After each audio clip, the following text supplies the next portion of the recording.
Welcome back for another mini message. We're still in Genesis 17, looking at verses 19 through 22 today.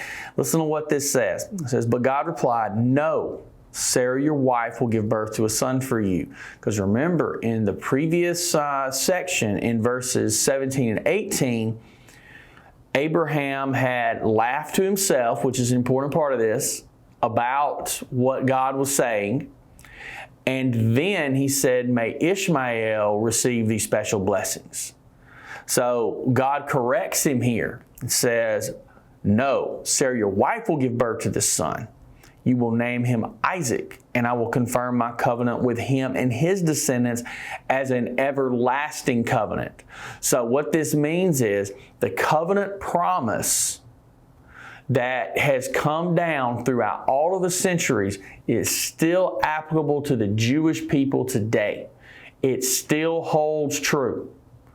The land is still theirs. They are still God's people.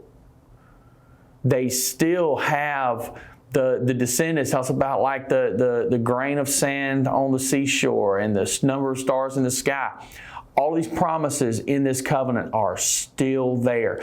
All of the nations of the world are still blessed because of Abraham, because the Messiah came through the line of Abraham, through the line of David. We trace it all the way back.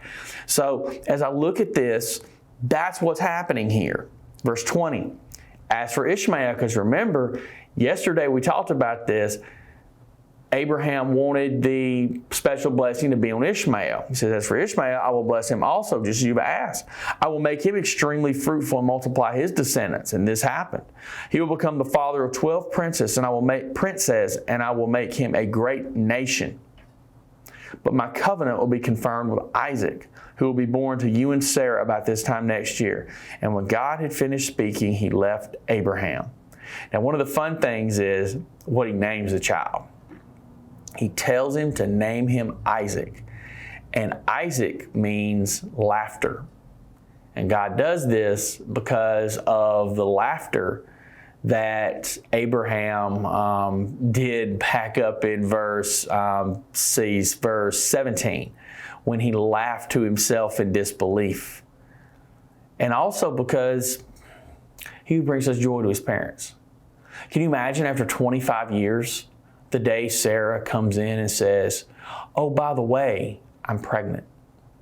What must that moment have been like for Abraham? The joy, the laughter, how they had to have laughed at all of the things they've been through in that particular moment. And then Ishmael is blessed. Ishmael also becomes a great nation. But the covenant promise passed through only one son, and that was Isaac. He would be the one that would see the Messiah come. That would be the grandfather of the tribes of Israel. That would see the promise go forward. See, Ishmael was not his fault. What happened? His birth was not something that he had any control over. And God still blessed him because Abraham asked him to.